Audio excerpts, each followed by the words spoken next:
Welcome to Seen and Heard podcast, where everyone should be seen and heard. And outside the Beltway, our segment, new segment, and my co-host, Miss Kiddis, welcome to the show, Miss Kiddis. Greetings, greetings. I'm so glad to see you. I missed you. Tell us what you've been up to. Wow. Always working in the reparations arena, both at the local level and at the national level. Um, and because we are a volunteer coalition, I am the national co-chair of in COBRA, National Coalition of Blacks for Reparations in America. And surprisingly, you think that volunteer work is an hour to a month. No, no, no, no, no, not even. It's 24 by 7 by 365. So I've been knee deep in COBRA internal issues. One day last week, I did an interview with Atlantic Magazine, so I'm really, really excited. And if it comes out, then I'll just go buy up everyone, autograph them, and give them to my friends as gifts because I am very, very, very honored to have been offered an opportunity to be interviewed for Atlantic Magazine. So that's some of what I've been doing. Congratulations! Congratulations! Yay! Will I get a copy, an autograph copy? I told you I'm going to buy them all up and autograph them and send them to my friends. So the link you sent that we signed that it was what was it The what was it OMB that we link, signed? the Yes, OMB link. tell us about that. How that? Well, I haven't seen anything. Last week we got a notice that all of their devices were broken. So I'm thinking because I did see a lot, an exponential increase in activity. More and more folk were actually accessing it and weighing in on, where they saw ethnic classifications. Um, but the intent is every few decades, um, the Office of Budget Management does put something out asking, certain groups of people how they want to be classified. So we've, gone the full circle just about from colored to Negro to Black to African American. And because there's such rhetoric out there now about what we should see ourselves as, many individuals are saying we should see ourselves as descendants of enslaved folk or descendants of slavery or whatever the case may be. And because there are about 47 million of us, and not everyone is going to see on a census form something about slavery, descendant of slavery, and recognize that that is the category that we're being classified as. So a lot of us took the position that the road of less agony would be to stay where we are. We're either Black or we're African American. Now, if you want to be a freedman, if you want to be a FBA, or if you want to be a African descendant of slavery or whatever the case, the system actually allows you to go to the drop-down line immediately under Black and African American and write in anything you want to do. Because what I do is I choose Black, African American, and then in the drop down, I write person of African descent. And that way, That was going to be my question. and that Who does way, the categorizing? the ultimate goal is it all goes to the Census Bureau. And what you don't want to have happen is that the Census Bureau says, oh, of those folk who responded, and let's say 100,000 people respond, because I'm old and I'm slow with math. Let's say 100,000 people respond, and of that 100,000, 89% say I am a African descendant of slavery. But everyone else who didn't respond, now it's too late for them to respond because of those people who responded. Then the Census Bureau says, oh, well, this is a majority, so now we're going to say that they're no longer Black or African American, they are African descendants of slavery. First of all, for a lot of people, that hurts to hear anything in reference to slavery. The biggest issue with something like this is, as you know, anytime there is funding, the Census Bureau is the first tool looked at to decide, how you allocate funding. So if they look at the responses and they say, oh, okay, 100,000 people responded, 90% of them said they're African descendants of slavery, but we know that there are 47 million people, Black African Americans in this country, and they didn't say anything. So now you put yourself in a situation where you stand to lose your funding, your resources for your communities. And that's the last thing we want to have happen, that the funding is decreased as opposed to increase. So staying with Black, and maybe people will be offended that you're being referred to as Black. It is something that has been on the census form for a very, very long time. Let it stay there. You're Black, you're African American, but if you want to be more direct in your classification, then go to the drop down and say, as an example, I'm Jamaican because my family came here from Jamaica. I'm Nigerian because my family came here from Nigeria. Whatever you want it to be. But the census people are still going to be looking at the top line, and they're going to be saying, okay, we have 47 million persons who are Black and African American. But if they're looking at that top line, and the top line as a result of this go around, they say, oh, okay, African descendants of slavery, a lot of us are going to be confused, and we're not going to understand. And by the time we figure it out, it'll be too late, because that opportunity will have shut down. And actually, it was supposed to shut down on the 12th of April, but because there was a couple of things, suddenly, exponential response, and because their equipment could not handle such a response, they've extended the period when you can go in and, have an opportunity to weigh in until April 27th. Oh, send me the link, and I'll post it, so that'll be a way for the people, the listeners, to be able to go, so they can make their voices be known. Possibility, or maybe Sure. I'll put it in the description box of our video when it's done. So when you send it to me, I'll post it in the description. So that'll probably be easier. Sure. Actually, I think you were one of the ones who responded, so you actually do have it, but I'll resend it to you. Okay. So on that good news, we now are going to go into what have you been paying attention to any of the news on Clarence Thomas and this Harlan Crow, which, like, the more I learn, the worse and worse it gets. Like, Anita Hill deserves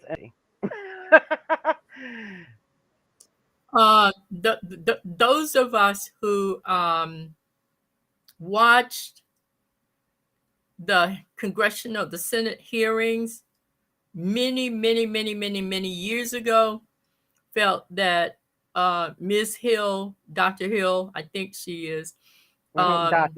Right. Right. was mistreated. She was disrespected. And we need to ask ourselves, who was the lead uh, uh, uh, conductor, facilitator of those hearings? And if it's too long ago, because that was then and this is now, then let me tell you who the main character was in those senatorial hearings. It was Joseph Biden of the great state of Delaware. And when he Yep. decided he was going to run for president a couple of years ago, that's when he apologized to her. And that did not happen 2 or 3 years ago. That happened some decades ago. And until he decided he was going to run for president and figured he might need to have some black votes behind him, because if you don't know Joe, you ain't black. That's when he apologized. He never apologized until then, talking about he just realized how wrong he was. Now, I don't know if Miss Hill, Dr. Hill, accepted his apology or not. Me, I'm not that forgiving. I would have just said, man, go on with your life and leave me alone. I don't think that Joseph, she, because we would have heard about it more so. I think like what you said, him going to her time to run for president, she was gracious in allowing him in her presence, but I don't think that, which she doesn't she doesn't need to accept his apology. She doesn't. And in any no. of, even though we're black women, and just watched that hearing with my mom. I was a teenager, but I never forgot that hearing and how they treated her. I saw every bit of it, and I never forgot Mm-hmm. that. The utmost of disrespect. It was as if she was being seen as a, air quotes, a wench on the plantation. That's exactly how they treated her. And I have to applaud her at her young age for stepping forward. And I know that she stood on principled integrity, because Mhm. there's no way day after day after day you would go back and be subjected to that verbal brutalization that they put her through. And on the other side say, congratulations, Clarence, you are now sitting on the bench as one of And that the part, Supreme Court. that part, and then okay, so this is the most recent. I'm gonna flip the camera. This is the that's coming out because before or last week, I was reading up on the Harlan Crow guy, his friend that is a Nazi. He's basically a Nazi. He collects memorabilia and all that stuff. So here, the most recent, which was published today, uh, he was reportedly claiming thousands of dollars annually from a shuttered firm. Now, mind you, this government wants us to be accountable for letting them know how we spend every cent, every penny. This cockroach is on the highest court of the land, and he's getting away with stuff.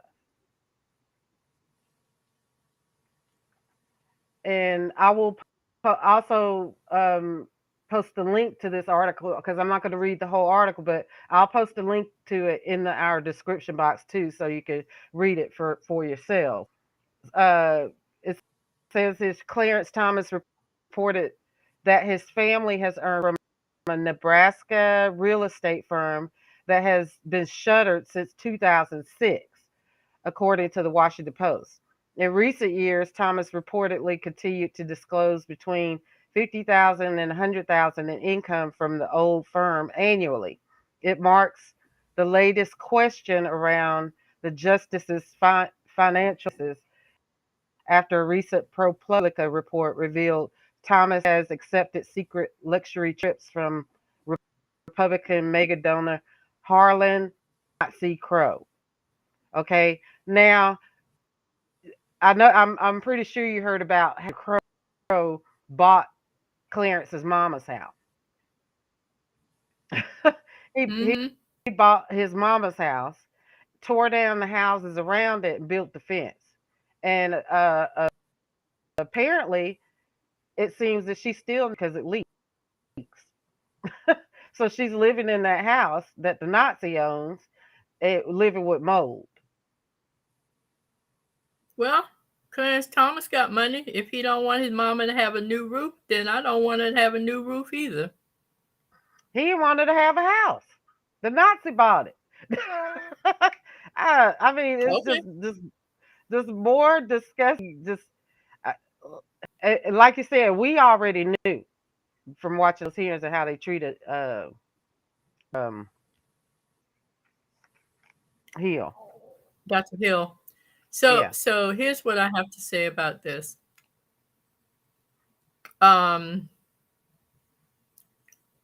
we are told that the two most powerful black men in this country are one, Clarence Thomas, because of his power sitting on the bench, donning the black robe, and James Clyburn, because of his connections from his time on the Hill and the fact that he can go to 1600 Pennsylvania Avenue, Northwest Washington, D.C., and walk through the front door and roll on back to the West Wing, sit down, put his feet up on the desk, and powwow with the president.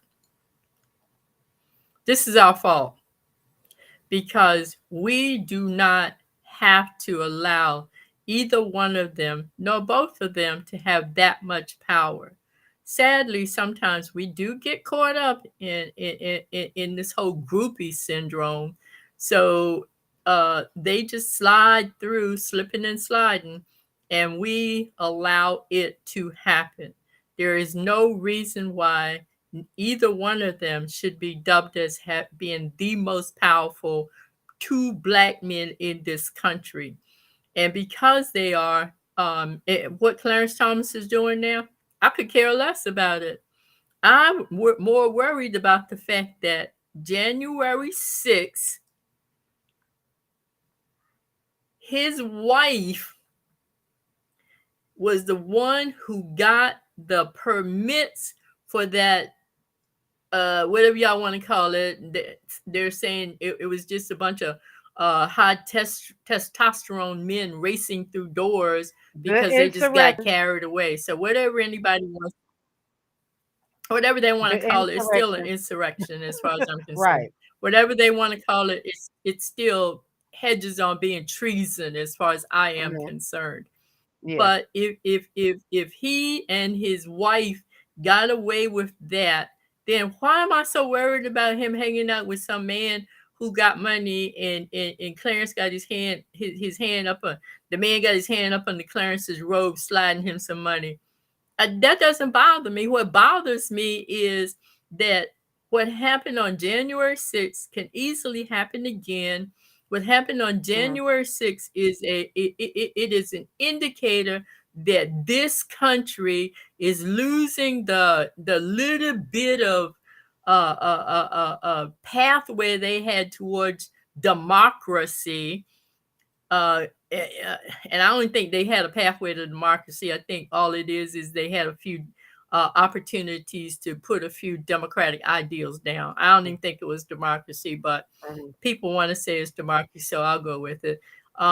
So the mere fact that really and truly nothing came out of the hearings, really and truly, a couple of people got a year jail time, or time served, or write a letter of apology. If None that of the had been ringleaders. some people,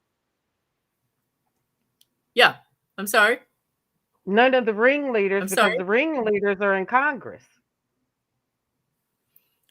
The That is so ringleaders, very true. they are in That is so Congress. very true. That is so very true. But let's look at that. Let's unpack that for a minute. So here we are looking at treason, or the attempt at treason and espionage and all those other really cool things. And here we have two young, amazing black brothers Yes. in Tennessee who did nothing but stand up and call attention to the fact that this country sits on the sideline while day after day after day after day, somebody takes a gun and goes somewhere and they shoot up not one person, not two people, but they do mass killings, and those people who sit in those seats that are paid for by those people who are never ever going to want to give up their guns. And I may just be the NRA, but I think it's more than just the NRA. Mm-hmm. And these two young brothers get expelled, get expulsion, removed from their seats, and have to stand up and say, you can do whatever you want to do to us. We are still going to sing the same song. You all are wrong, and you need to make this right. But here we are sitting in the nation's capital where all of this crazy stuff happens. They spend all that money having hearings, and nothing really comes out of it. Nothing really comes out of it. So the message is, okay, if you do it again, hey, we're going to sing Kumbaya. We'll be all right because, hey, that's just who we are. And we got it. and that little stunt that Republicans pulled down here in Tennessee against the two Justins has spectacularly backfired because there's a Christian group which I signed that their petition too, but there's a group that has a petition. The what is the name of that group? I'll post the link so you guys can click it if you want to. But they are asking for the removal of those Republicans, especially the Republican that led the charge against the Justins. His story, if he had kept his mouth shut, we wouldn't be finding out all the tea that we're finding out about him and debauchery. Now we're finding out that he's lobbyist. The lobbyist is married, and her husband works with Governor Bill Lee, and it's just a whole big mess that he could have kept his mouth. Stop being racist. The racism is what's costing this country.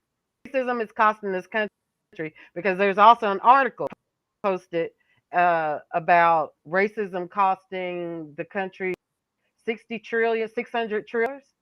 Racism is costing $600 trillion, yet they refuse to look at reparations. But they want to remain racist and evil and oppressive and cost this country trillions of dollars. Well, my take on the refusal to reparations is two things. One, to give Black people reparations would involve this country having to admit to being the perpetrators, being the initiators, being complicit in this horrendous, heinous history, this pernicious history, 400 years of this pernicious history. And they would have to admit to the fact that it's on them, it's on their backs. And they say, well, hey, it wasn't my back. That's right. But it was on your ancestors' backs. And as a result of what your ancestors did, that's why you are where you are today. So they are not going to admit that, because then that means they may lose white male privilege. That means they might lose white entitlement. That means that, finally Black people may be able to stop fighting for the right to fight. Because right now we're fighting for the right to fight. We don't have anything spectacular going for ourselves. So they're not willing to say, yes, this country's guilty. That's number one. Number two, oh my God, you mean we might owe you $20 trillion? We're not going to give you 20 trillion of our dollars. No, those people don't deserve to have our money. So until we as 47 million people of African descent decide we're sick and tired of all of this craziness, and we just do a Montgomery bus boycott type action, nothing is ever going to change, Exactly. as far as I'm concerned. That's what it's going to take. And like you said, everybody is so distracted with the wrong things. It's just insane to me.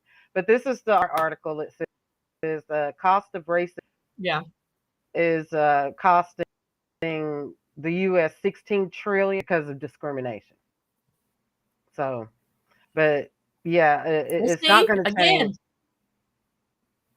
Again, they would rather lose $16 trillion than just go ahead and fix the triplets of racism and go ahead and begin to say, okay, maybe we don't love you, but hey, we stand on the principles of civility. Right. And we can all agree to disagree on certain things. But it's just like a choir. Not everybody is a soprano. Not everybody is an alto. Not everybody is a baritone. But when you put them all together, wow, what great music. And we don't, and this country is not ready to do that. They're not ready to do it. At Faithful is the organization that had that petition I was talking about. But like I said, I'll post the link in the description box. But I wanted to play this video while we were talking about the racism. I wanted to play this video. Dr. Qasim Rashid, and he is explaining what we're talking about. So I'm going to pull this up here.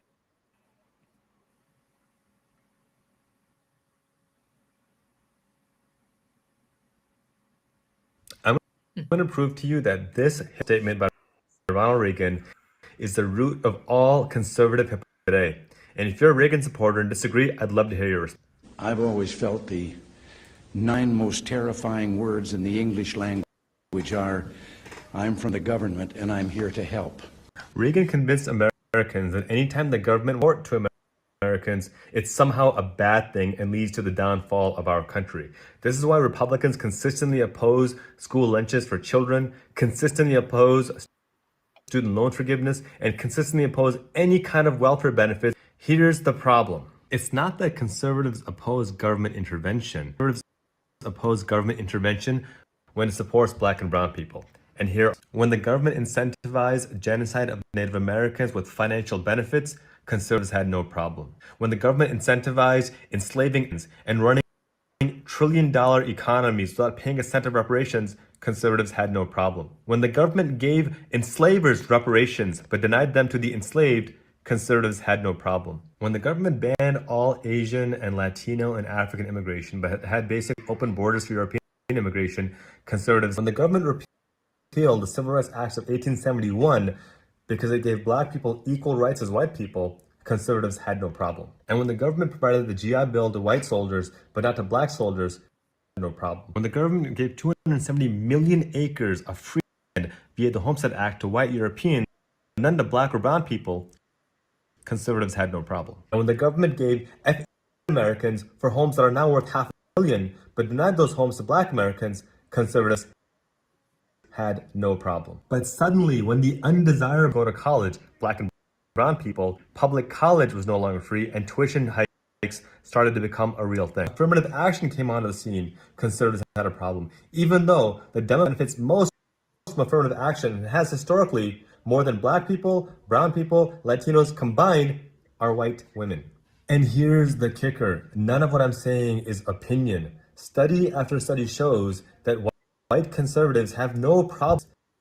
They just don't want Black and brown people to get access to it. So when Ronald Reagan said the scariest 9 words in the English language are something about government coming to help, what he meant to say was that the words in the English language were Black and brown people having equal access under the law as white Americans have had for centuries. Because as the old saying goes, when you've had privilege, your entire existence, simple equality feels like oppression. Thoughts? Hey, He had the receipts, he told didn't the truth. he? He had those He told the receipts. truth. He told the truth.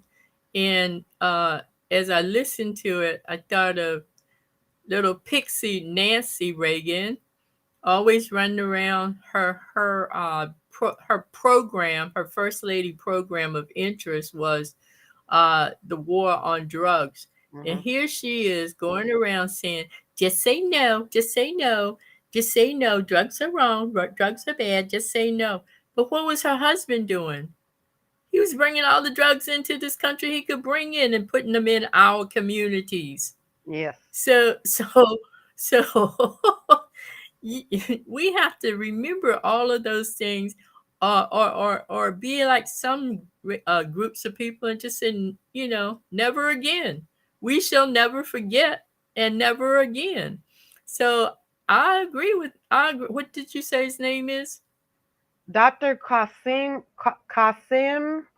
Rashid. He's a human rights lawyer and an author. Well, I agree with Let him. me see. Yeah. Well said. I follow him on TikTok and Twitter. Well said. I applaud him. Yes, he is very well spoken, and he is always speaking on human rights issues, just like that. So that was like just an example of his content, and he is well worth the follow for anybody out there. I'll post his Twitter handle, because his Twitter handle is the same I think on Facebook and TikTok and his other places. I haven't seen him on YouTube or anything, but once you get his name, so follow him where you can. I believe he does also writes newsletters and things like that too. Yeah, and he's well just said. straight to the point, and he is not like he doesn't take, because like he said, there's no opinion. It's not an opinion. It's just facts.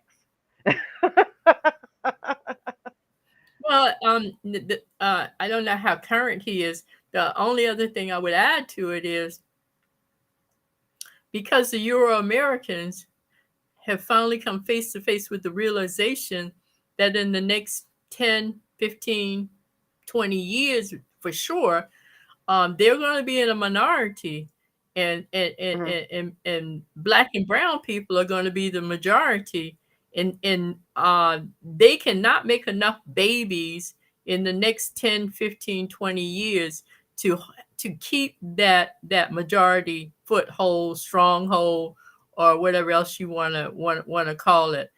They are doing everything they can possibly do to try and destroy all that they can destroy in hopes of protecting the sanctity of their white entitlement and their white privilege.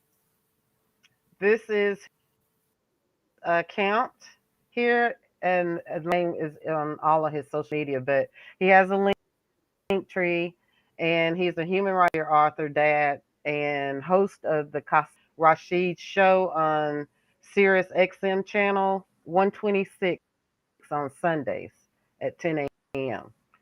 So he has worth following. Yes, well worth following.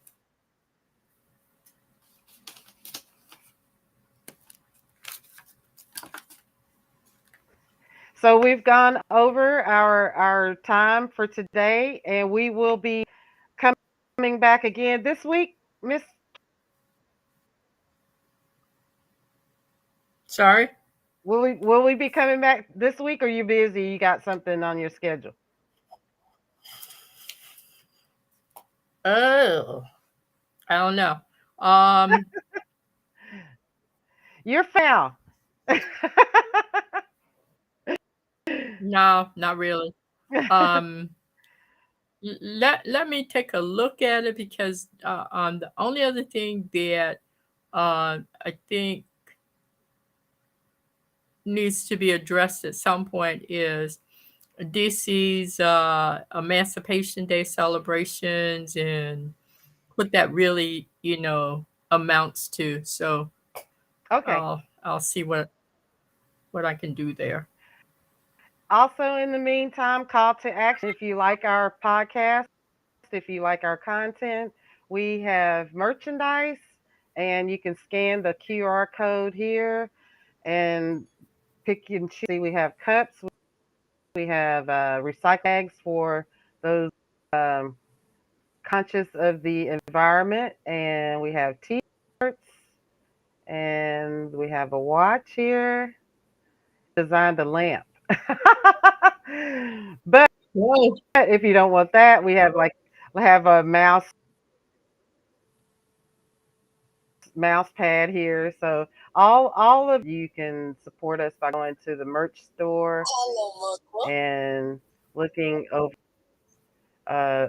There's another bag there. That's a cheaper one. So whatever is in your budget, everything is greatly appreciated, and that helps us with our broadcast and producing of our show. So with that said, I need to say goodbye with Miss Kenneth, and we're gonna see each other later. We'll see y'all at the next show.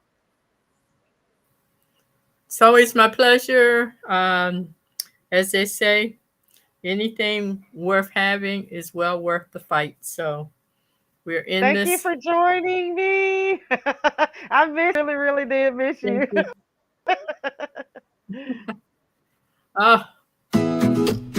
Thank you.